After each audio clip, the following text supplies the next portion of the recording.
Now we are going to see 11 tips which help you to master English language. Ibintu 11 byagufasha kuba wavuga icyongereza neza. To master ni ukuba ukizi neza. Ikintu cya mbere, speak without fear.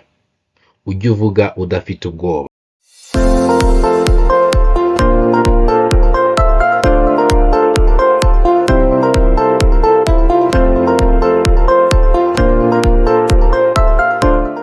Good morning, good afternoon, good evening. Ladies and gentlemen, again, this is Learn English with Bonaj. Aha ni kuri Iga Icyongereza na Bonaj. Today, we are going to see 11 things. 11 things, ibintu 11 ukwiye kuba wakora kugira ngo umenye Icyongereza. I want you to be organized in this journey. Nshaka ko uba uri ku murongo muri uru rugendo kuko bifasha mu rugendo rwawe rwo kwiga, bikaba byanabyihutisha kubera ko uzi ibintu ukwiye kuba wakora bikagufasha kumenya Icyongereza. Today we are going to see these things, and if you do that, you will see great change in your English.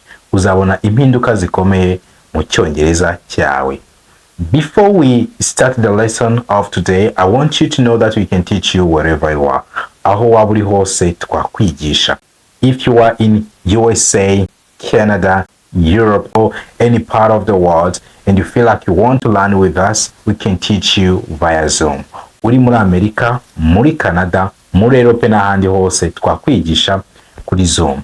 We have wonderful lessons. I'm telling you, wonderful lessons just waiting for you. Dufite amasomo meza cyane agutegereje. Ikindi reka tukubwire yuko dufite igitabo cya dialogue kirimo dialogue zitandukanye zishobora kuba zagufasha muri communication, mu kwatambutsa ubutumwa, mu kuba wakumva ubutumwa. Iki gitabo mu gihe waba warakiguze cyangwa se uteganya ko wakigura, reka tukubwire uko ukwiye kukiga. Ugisubiramo kenshi gashoboka ku buryo interuro bigera igihe ukumva n'ubuzima busanzwe. Icyo gihe ushaka kuvuga Icyongereza bikoroheye. This is the book. Iki nicyo gitabo nshaka kugira ngo ubisobanukirwe neza, kuko hari n'ababa bagifite ariko basanga bari kugikoresha nabi, agasoma akabika. It's better that you yibuze uvuga ati every day nzajya nsoma dialogue ebyiri, every day ukajya uyinyuramo nko mu kwezi ukazisanga warakinyuzemo inshuro nyinshi zishoboka. Uko ugenda ubikora, igihe kiragera ukavuga Icyongereza neza. I'm telling you. And if you need one of our services, you can contact us on 0780293112 or 0728000427. Okay? Now let's see these are devices. Reka turebe izi nama cyangwa se reka turebe ibintu ukwiye kuba wakora ukamenya kuvuga Icyongereza. Let's do this. Let's see how to improve English. Uburyo wakongera Icyongereza cyawe. I want to remind you, if you feel like you want to support the channel, you can use our number or you can use this Momo Pay. Now we are going to see 11 tips which help you to master English language. Ibintu 11 byagufasha kuba wavuga Icyongereza neza. To master ni ukuba ukizi neza. Ikintu cya mbere, speak without fear. Ujye uvuga udafite ubwoba. I know it's hard kubikubwira bwa mbere ukumva ko bigoye, but you have to speak without fear. Ugomba kuvuga udafite ubwoba nubwo waba uri gutangira kwiga Icyongereza. Ibyo uzi bimenye neza ariko ubivuge udafite ubwoba. The biggest problem most people face in learning a language is their own fear. Ikibazo gisumba ibindi abantu bahura nacyo n'ubwoba bo ubwabo baba bifitiye. They worry that they won't say things correctly. Bahangayikishwa nuko batari kubuze kuvuga ibintu neza. Or cyangwa se that they will look stupid, ko baragaragara nk'aho ari injiji. So they don't talk at all. Bigatuma batagira icyo bavuga. Don't do this. Ibi rwose ntukabikore. The fastest way to learn anything is to do it. Uburyo bwihuse bwo kuba wakora ikintu ni ukugikora. again and again until you get it right. Ukongera ukagisubiramo kugeza igihe ugikoreye neza. Like anything, nk'ikindi kintu icyo ari cyo cyose, learning English requires practice. Kwiga icyongereza bisaba kubyitoza. Don't let a little fear stop you from getting what you want. Ubwoba bukeya ntukabureke ngo buguhagarike kugera ku cyo ushaka kuba wageraho. Okay? Next, ikintu cya kabiri. Use all your resources. Use all your resources. Ujye ukoresha ibyo ufite byose ubona byagufasha kuba wakwiga. English at a language school, it doesn't mean you can't learn English outside of class. Kuba wize icyongereza ku ishuri ntibivuze ngo ntabwo wakwiga icyongereza nyuma uvuye ku ishuri. Using as many different resources, gukoresha ibintu byinshi bitandukanye, methods cyangwa se uburyo butandukanye, and tools as possible, n'ibindi bikoresho byinshi bishoboka, will allow you to learn faster. Bizakwemerera kuba wakwiga vuba. Ntabyo kwiga ibyo mu shuri gusa ngo urekere, iga n'ibyo kuri YouTube. Niba ufite ibitabo, koresha ibyo bitabo ubisome. Niba ufite amavideo, reba ayo mavideo. Uko ugenda ubikora, ibyo bigenda bigufasha. There are many different ways you can improve your English. Hari uburyo bwinshi butandukanye bwagufasha kongera icyongereza cyawe. So don't limit yourself. Wowe ntukishirireho umupaka w'ibyo utagomba gukora. Do everything that can help you to know English. Kora buri kimwe cyagufasha kumenya icyongereza. The internet is a fantastic resource. Murandasi ni ahantu heza wakura ibyo ushaka kuba wakwiga. N'ubu uri kwiga, ubu uri kumva inama zanjye, uri kuzikura kuri internet cyangwa se kuri murandasi. Number 3, icya gatatu. Surround yourself with English. Wowe wizengurutse icyongereza. Okay? Ni ukuvuga ngo igihe uri kumwe n'abantu bazi icyongereza cyangwa se uri kumwe n'ibintu birimo icyongereza, ibyo biragufasha. The best way to learn English is to surround yourself with it. Uburyo bwiza bwo kwiga icyongereza ni ukuba kigukikije. Take notes in English. Andika note ziri mu cyongereza. Put English books around your room. Niba hari ibitabo by'icyongereza ushobora kuba wabona, bishyire mu cyumba cyawe. Listen to English radio broadcasts. Umva icyongereza kuri radio. Watch English news. Reba amakuru y'icyongereza cyangwa se movies, filime z'icyongereza cyangwa se urebe television ariko mu cyongereza. Speak English with your friends whenever you can. Igihe bigushobokera, niba hari inshuti ufite ishobora kubiza icyongereza, gerageza kubivugisha mu cyongereza. Okay? Niwe n'umuntu cya kintu twabonye cya mbere, ikuremo ubwoba, umuvugishe mu cyongereza. Yes, rwose mu gihe uri kubikora uzakora amakosa uri gutangira. But igihe uvuze ngo sinshaka gukora amakosa, ni nko kwicira urubanza ruvuga ngo sinzigera mvuga icyongereza. Byemere, ubyakire yuko you will make mistakes. Uzakora amakosa. Ibyo nimara kubikuraho ukamanza ukabyakira yuko uzakora amakosa, it's okay. At the end of the day uzavuga icyongereza. Bizarangira ubimenye.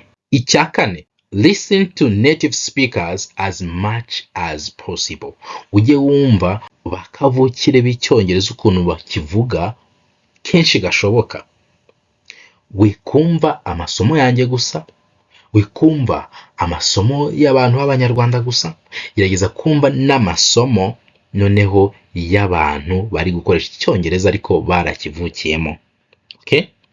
One of the reasons is that native speakers have natural flow to their speech. Impamvu nuko aba native speaker cyangwa se bakavukire b'icyongereza, uburyo bavuga hari uburyo batwaramwe amagambo bitandukanye nuko abanyarwanda bashobora kuvuga icyongereza, abaganda bavuga icyongereza.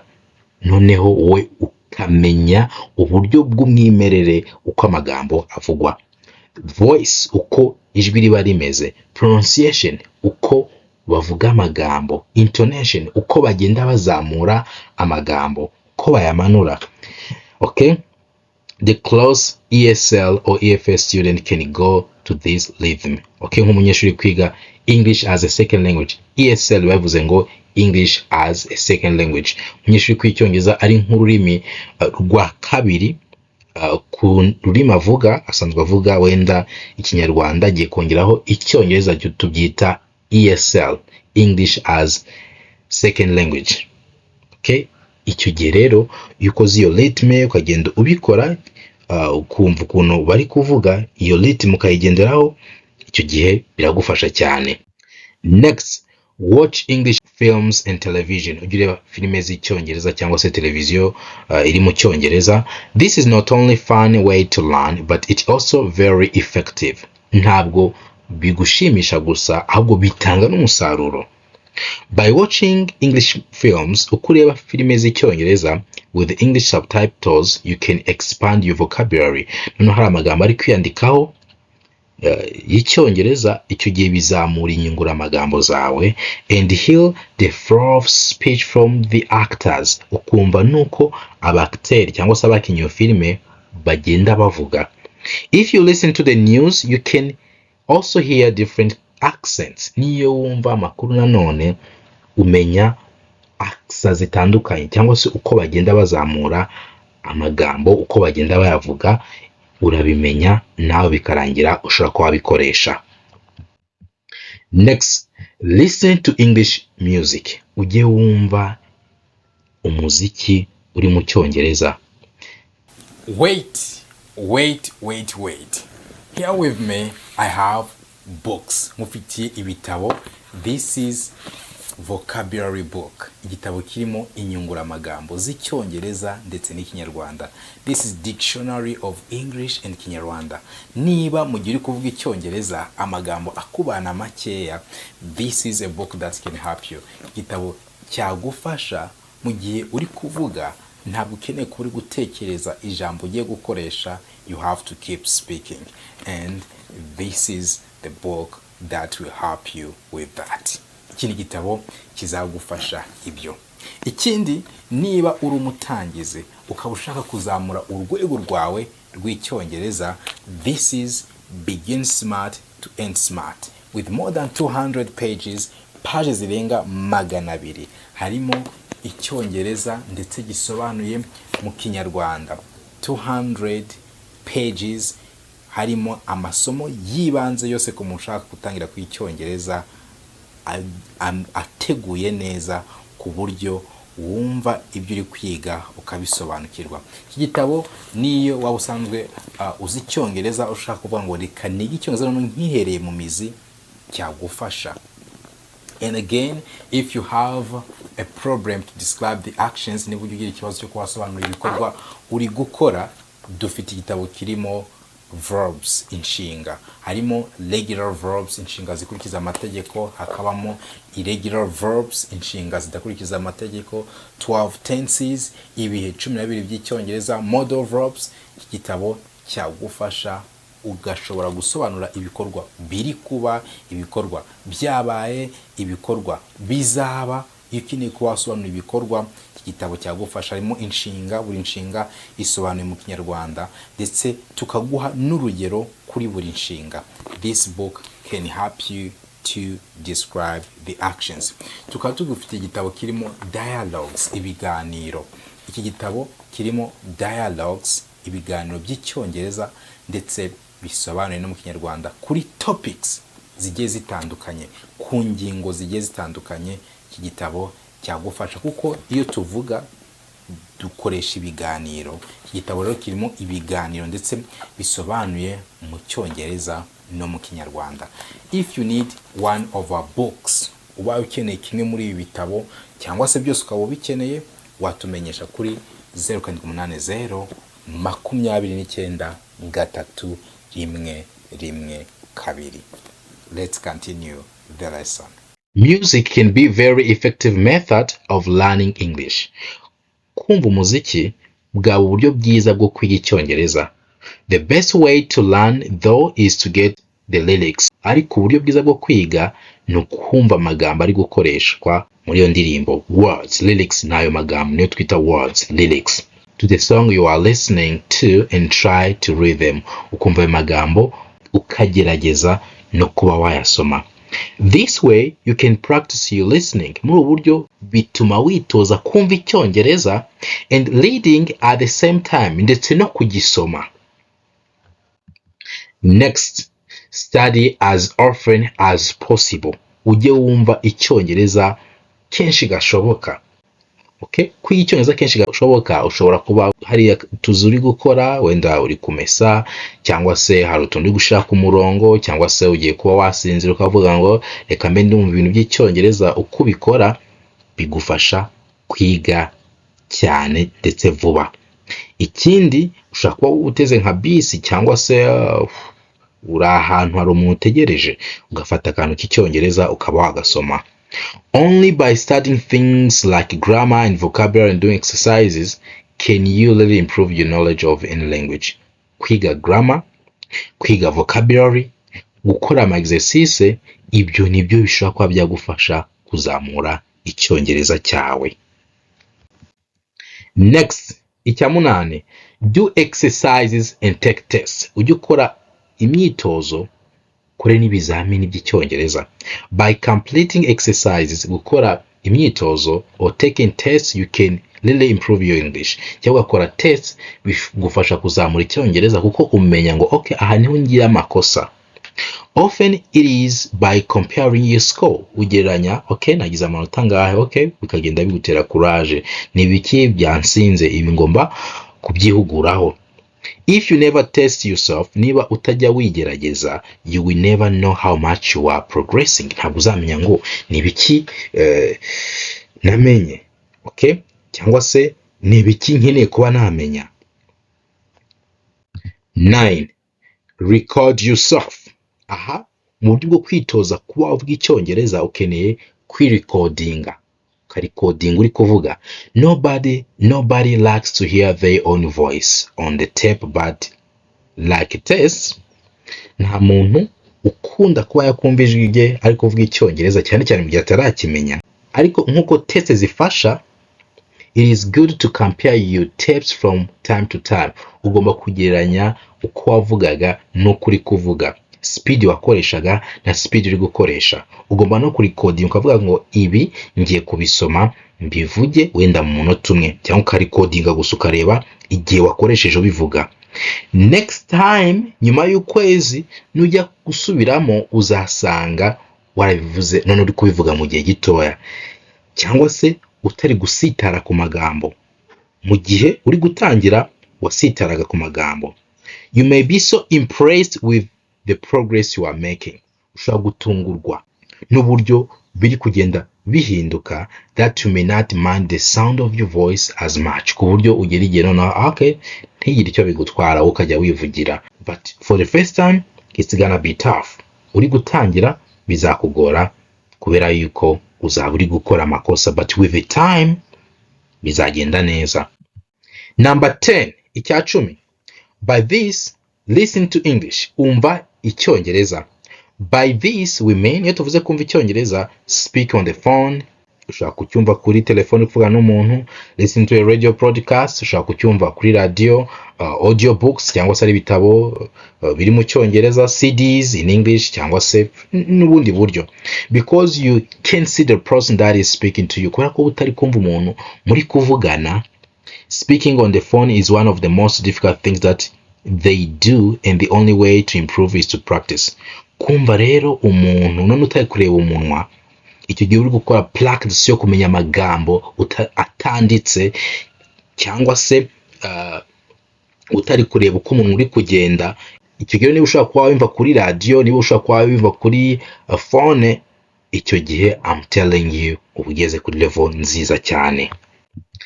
Finally, icyanyuma, have fun.